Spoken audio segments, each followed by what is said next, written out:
Bueno, vamos a seguir. Estamos ahora hablando de interferencia y de pulsaciones. ¿Qué son interferencias? Pues lo mismo que cuando estudiábamos las ondas, ¿no? Así que las ondas de sonido pues pueden interferir igual que cualquier tipo de ondas y si la diferencia de caminos es un múltiplo de la longitud de onda, pues podemos observar que la interferencia es constructiva. Y si es un múltiplo impar de la semilongitud de onda, pues tendremos interferencia destructiva. ¿Cómo podemos estudiar esto? Bueno, pues con un interferómetro acústico como el de la figura. Si os fijáis, en este tubo, pues el tubo de aquí abajo puede deslizarse en el tubo de arriba. Moviendo arriba y abajo el tubo deslizante, puedo apreciar si un sonido que se crea aquí en la entrada del aparato en A sale por B o no sale, si sale con interferencia constructiva o si no sale sonido, sería interferencia destructiva. Vamos a ver este pequeño ejercicio para ver cómo podemos manejar esto. Me dice, inicialmente, en la disposición de los tubos, los caminos que recorre el sonido pues son iguales, ¿no? Es decir, el camino cuando viene, el sonido cuando viene por el tubo y hace este camino, pues hace el mismo recorrido que cuando viene por aquí. Es decir, si este es el tubo y aquí está la salida, pues la longitud de los dos caminos en principio pues sería igual. Vamos a dibujar el camino, que sería el sonido viene por aquí y sale por ahí, y también puede venir por aquí y salir por aquí.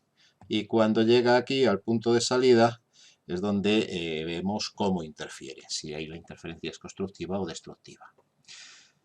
Bueno, si desplazo el tubo 1 8,6 centímetros, es decir, si ahora cojo y el tubo este que estaba, vamos a dibujarlo un poquito haciendo ver que este tubo de aquí va por fuera, ¿no? Y el tubo que va por dentro pues es este de aquí, y aquí sería algo parecido, ¿no? Tengo el que va por fuera y este es el que yo puedo mover arriba y abajo. Y dice que si yo este tubo lo desplazo hacia abajo 8,6 centímetros, pues el sonido se anula. Bien, en el caso inicial, fijaros que como recorría el mismo camino por un lado y por el otro, en el caso inicial, ¿cuánto valía la diferencia de caminos? Pues delta de x sería x2 menos x1 y sería 0, ¿verdad? Porque en el primer caso me decían que los caminos recorridos eran iguales. Pero en el caso final,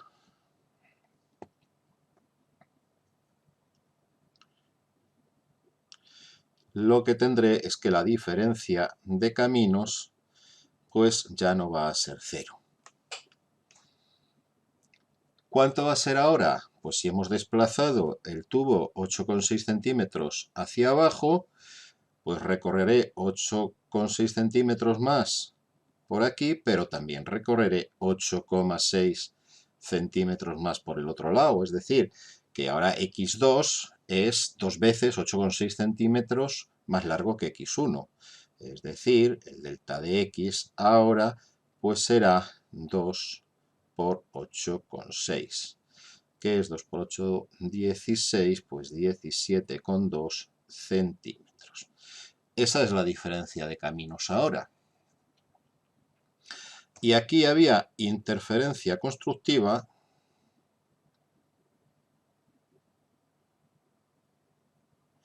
y aquí abajo me dice que no se oye sonido, luego hay interferencia destructiva. Y si hay interferencia destructiva, acabamos de leer que eso pasaba cuando teníamos un múltiplo impar de la semilongitud de onda. Es decir, cuando esto es 2n más 1 veces lambda medios. Bien, y eso es lo que tiene que ser la diferencia de caminos, es decir, los 17,2 centímetros. Bueno, aquí podemos encontrar un listado enorme de posibles longitudes de onda, pero el caso más sencillo sería si n es igual a 0, ¿verdad? Entonces, si n fuese igual a 0, pues ¿cuánto valdría lambda? Pues sería lambda medios, 2n, 2 por 0 más 1 es 1, ¿no? Igual a 17,2, y de aquí sacaríamos que lambda es, pues 2 por 2 que es 4, 2 por 7 que es 14, 2 por 1 es 2 y 1 3, 34,4 metros. Perdón, metros no, centímetros, ¿verdad? A ver, centímetros porque habíamos desplazado 8,6 centímetros el tubo. Eso es lambda. Y me dice que la velocidad del sonido es 340. Y la velocidad del sonido, que es la velocidad de propagación, será lambda por f, ¿no? Y de aquí sacaré lo que vale f. ¿Cuánto será? Pues la velocidad del sonido, 340 metros partido por segundo. Claro, si la velocidad la pongo en metros por segundo, lambda lo tendré que poner en metros también, ¿no? Dividido entonces por 0,344 metros. Y cuando haga esa división, pues cojo la calculadora un momentito. A ver, enciéndete. 340 dividido por 0,344, pues me sale 988,37, 988. Vamos a redondear. 988 hercios, que es la solución que nos da aquí. Bueno, naturalmente, si hubiésemos cogido n igual a 1, pues aquí esto me habría salido 3 veces menos, la frecuencia me habría salido 3 veces mayor. ¿De acuerdo? Entonces, normalmente cogemos el valor de n más bajo posible. Seguimos. Y bueno, el apartado se llamaba interferencias y pulsaciones. Vamos con pulsaciones. Ya lo hemos comentado alguna vez, incluso había una gráfica, un applet en el que veíamos cómo se superponían las ondas y veíamos cómo se podían producir esas pulsaciones, y eran simplemente las pulsaciones o batidos resultado de superponer dos movimientos ondulatorios que tienen frecuencias ligeramente diferentes. Bueno, dice, si en la experiencia de resonancia de dos diapasones iguales montados en sus cajas de resonancia se modifica ligeramente la frecuencia natural de uno de ellos, fijando una pieza metálica que suelen llevar como accesorio, pues se observa ese fenómeno periódicamente. Es decir, se observa como a veces suena muy intenso el sonido de los dos diapasones interfiriendo y a veces pues no se oye prácticamente nada y los dos están vibrando normalmente. O sea, el problema, esa situación se produce debido a la interferencia de las ondas que están produciendo. Esas pulsaciones se suelen usar para afinar a la misma frecuencia notas de dos fuentes sonoras, las cuerdas de los pianos, las cuerdas de una guitarra, ¿verdad? O el diapasón con la cuerda del piano. Entonces, esta sería la gráfica de las dos ondas que interfieren. Fijaos que son prácticamente iguales, solo hay una pequeña diferencia de frecuencia, y cuando interfieren, pues se producen zonas en las que la interferencia es constructiva, como esta de aquí, y zonas en las que es destructiva y se pierde prácticamente el sonido. Bueno, vamos a ver eso aquí en un vídeo al que podemos acceder simplemente haciendo clic en esta ilustración. Vamos a ver si soy capaz de enseñárosla. A ver, estamos... ¿dónde? Aquí. Vamos a poner el Firefox y ya lo tengo. Vale, pues tengo aquí esta página, que es bastante interesante. Es una página de física, no tiene cosas de mecánica, de ondas y sonidos, de luz. y aquí me habla de los sonidos de interferencia. Os pone un poquito las fórmulas matemáticas que ya vimos en su día y cómo funciona esto, y aquí vemos pues eso, las dos ondas interfiriendo y cómo se van formando unas zonas con vientre y unas zonas con nodos que hacen que el sonido pues vaya desapareciendo. Pero vamos a esto, que es lo que yo os quería enseñar, que es cómo sonaría el sonido cuando hacemos interferir pues ondas, una de 400 hercios con una de 400 hercios y medio, es decir, con muy poquita diferencia. Le vamos a dar aquí.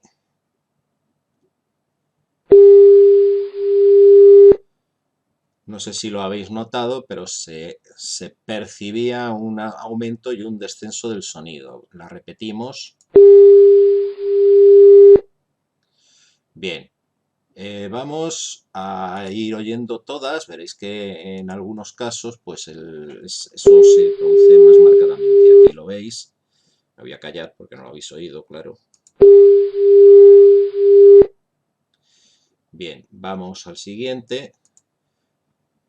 Los bits que se producen, es decir, los aumentos de sonido, van variando en función de la diferencia de frecuencias. Bien, vamos con otra.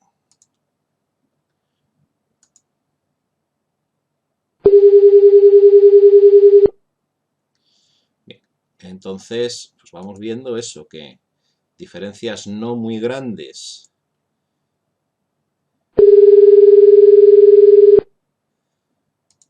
van produciendo esa interferencia en forma de batidos.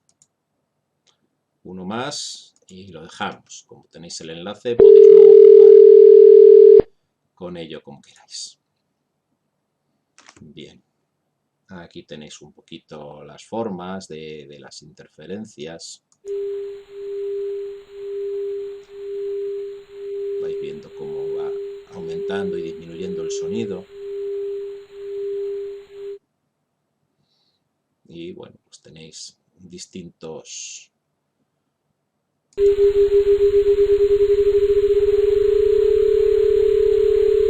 aquí va cambiando la frecuencia, la diferencia de frecuencia entre los sonidos. Bueno, aquí parece que tenemos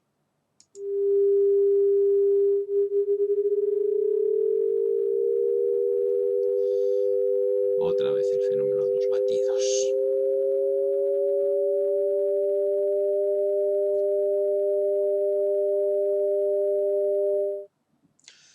Bueno, seguimos.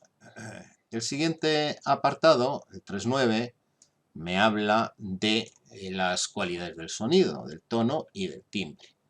¿Qué es el tono? Pues es la cualidad que nos permite distinguir sonidos agudos o altos de sonidos graves o bajos. En realidad el tono lo que me está dando es la frecuencia, ¿vale?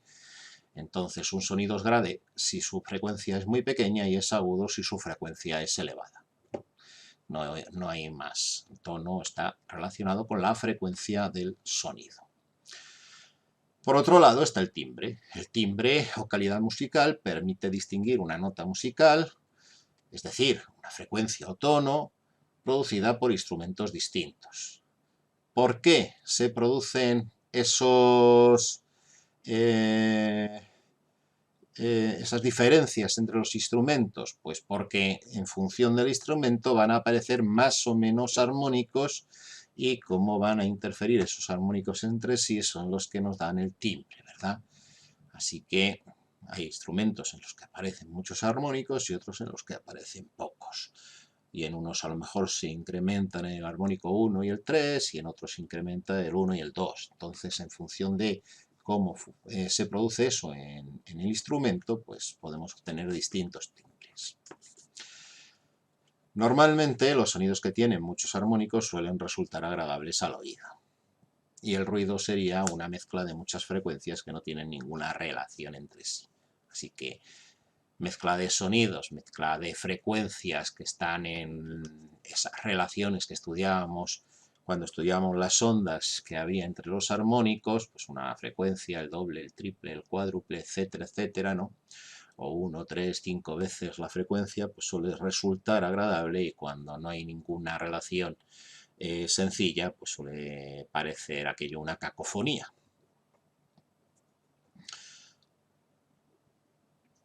Bien, efecto Doppler. El efecto Doppler es lo último que vamos a ver en el tema, y el efecto Doppler se refiere a la diferencia que existe entre la frecuencia con la que un receptor percibe un movimiento ondulatorio y la de la propia onda, la frecuencia de la onda original, ¿no? Entonces, pues aquí está la frecuencia que percibe el receptor, esta es la frecuencia de la onda original. Y estos son las velocidades de propagación de la onda V, y VR es la velocidad del receptor y VF es la velocidad del foco. Y entonces resulta que la velocidad, la frecuencia que nosotros percibimos no es la frecuencia con la que el foco emite, sino que depende de estas velocidades relativas. ¿Qué es lo que ocurre aquí? Pues que si los dos objetos, por ejemplo, se están acercando, pues la frecuencia va a aumentar. El numerador va a valer más que el denominador y el sonido va a ser más agudo. Es decir, cuando algo se acerca hacia nosotros, nosotros percibimos el sonido más agudo.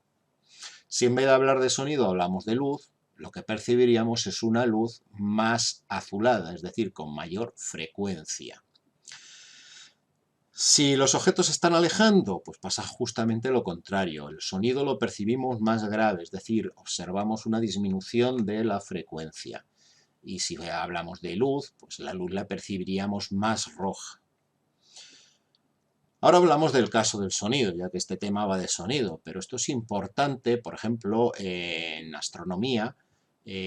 Nosotros en general percibimos la luz de las galaxias más roja de lo que en realidad es, por la sencilla razón de que las galaxias se están alejando de nosotros, salvo las del grupo local. Precisamente ese corrimiento hacia el rojo de la luz que emiten esas galaxias es lo que nos permite determinar que se están alejando de nosotros. Y además, curiosamente, cuanto más lejos están, más deprisa se alejan de nosotros, de tal forma que la luz se hace más roja. Cuanto más lejos está una galaxia de nosotros, se está alejando más rápidamente y la luz que percibimos es más roja. ¿Y cómo sabemos cuál es la frecuencia de la galaxia original? Porque en las galaxias básicamente hay mucho hidrógeno y nosotros percibimos las emisiones del hidrógeno y nosotros sabemos cuando el hidrógeno está quieto aquí en la Tierra en qué banda se emite. Si las rayas del espectro del hidrógeno las percibimos desplazadas hacia el rojo, pues es porque ese hidrógeno se está alejando de nosotros, porque ese hidrógeno está en una galaxia que se está alejando de nosotros. Pero vamos con el sonido, que es de lo que va este tema. Aquí tenéis un enlace que vamos a intentar poner en el ordenador. A ver si somos capaces. Sí, aquí está. Bien. Bueno, pues he dicho aquí está, pero no lo he puesto, ¿no? Vale, ahora. Bien, aquí tenemos, es la misma página de antes, un montón de efectos o de applet que simulan incluso imágenes o vídeos que nos muestran el efecto Doppler. Aquí tenéis este señor que está ahí montado en una bici y lleva un zumbador, ¿no? En vez de un timbre, pues lleva un zumbador. Y vamos a ver cómo percibimos el sonido de la bici cuando la bici se acerca y cuando la bici se aleja. Primero oímos ¿Dónde está aquí la...? Aquí. Ese es el zumbador.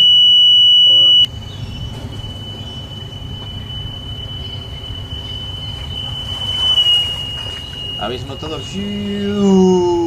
Cuando pasa delante de nosotros, según se va acercando, oímos el sonido cada vez más agudo y cuando pasa percibimos el sonido más grave. Cuando viene hacia nosotros, se está acercando, frecuencias más altas, eso es lo que nos dice el efecto Doppler. Cuando te alejas, sonidos más graves, frecuencias más bajas. Lo oímos otra vez.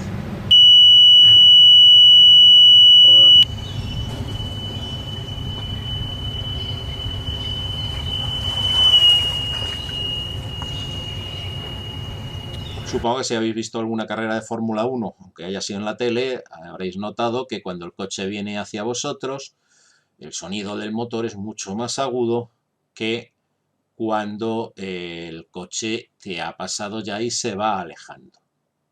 Aquí tenemos una fuente en movimiento. Fijaos lo que pasa cuando tengo una fuente en movimiento. Voy a pararlo. A ver si puedo. Bien. El objeto se está moviendo. Entonces, cuando el objeto estaba aquí, empezó a crear una onda, que es esta. Ya ha llegado hasta aquí. Pero el siguiente frente de ondas lo ha generado un poquito más adelante. Este es el círculo que abarca a ese frente de ondas. Y un poquito más adelante, cuando estaba en el centro de este círculo, generó otro. Y cuando estaba aquí, empezó a generar otro frente de ondas. Y ahora que está aquí, generó este. Y cuando está aquí dentro, generó este chiquitito.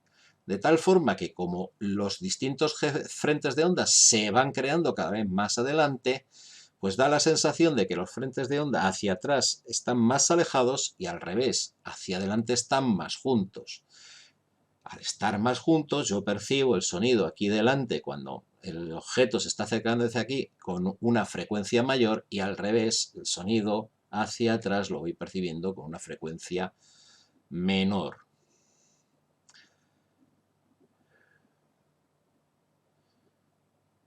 A ver este caso, vamos a reproducirlo.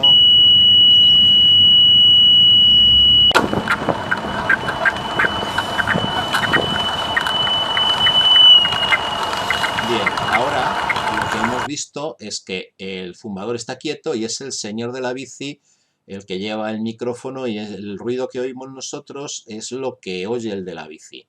Cuando se va acercando al zumbador lo oye más agudo y cuando se aleja lo oye más grave. Así que el proceso funciona tanto cuando eres tú el que te acercas al sonido como cuando es el sonido el que se acerca a ti o se aleja, ¿no? Funciona de una forma parecida.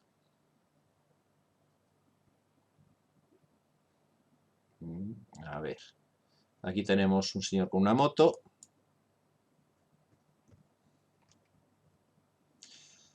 Y el señor con la moto lo que va percibiendo es que a él le van llegando las ondas como si estuvieran juntas, porque si os fijáis, él recibe esta, pero la siguiente no la recibe en el mismo tiempo, la recibe en menos tiempo porque se está moviendo hacia el siguiente frente de ondas. En este caso, los frentes de ondas son todos circulares, pero tú los vas percibiendo más cerca cuando vienes aquí, en esta dirección, y cuando vas en la otra dirección los vas percibiendo cada vez con un tiempo peor, cada vez con un tiempo más lento. ¿De acuerdo?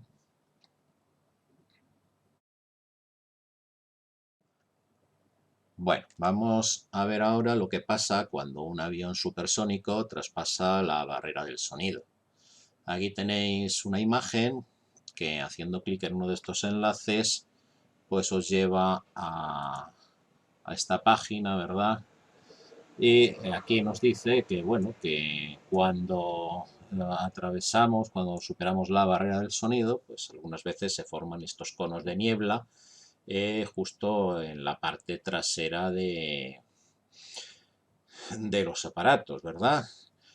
Aquí hay un pequeño vídeo enlazando aquí que podemos ver un momentito que lo pongo para poder verlo. Y bueno, pues ahí lo tenéis, el avión está pasando, ahí se forma el cono de niebla, ¿verdad? Y bueno, pues la verdad es que es bastante espectacular. Aquí tenéis algunos ejemplos más, ahora con sonido y todo. There it is. Here it is.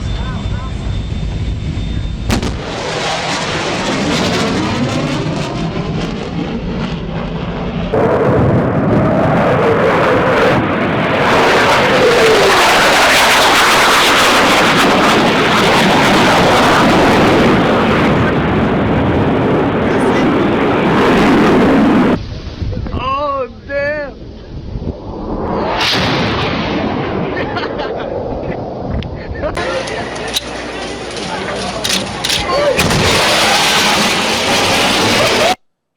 No se forma siempre, depende de las características atmosféricas del momento.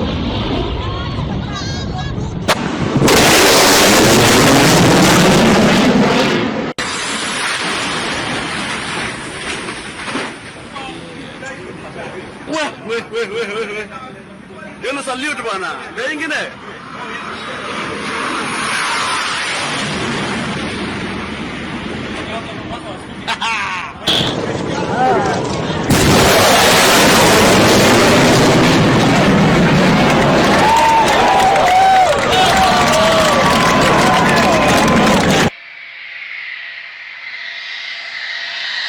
En este caso que va a aterrizar, no sé qué tiene que ver en este vídeo. Pero se va a pegar una leche.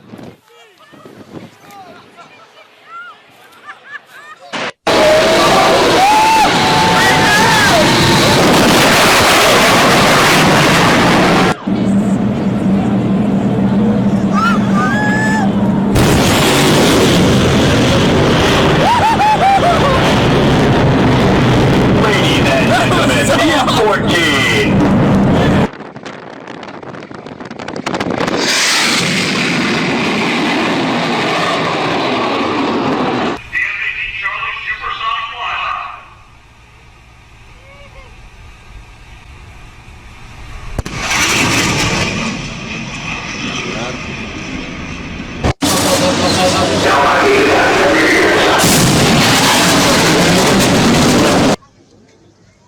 Yeah.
Bueno, vamos a intentar ver por qué pasa esto.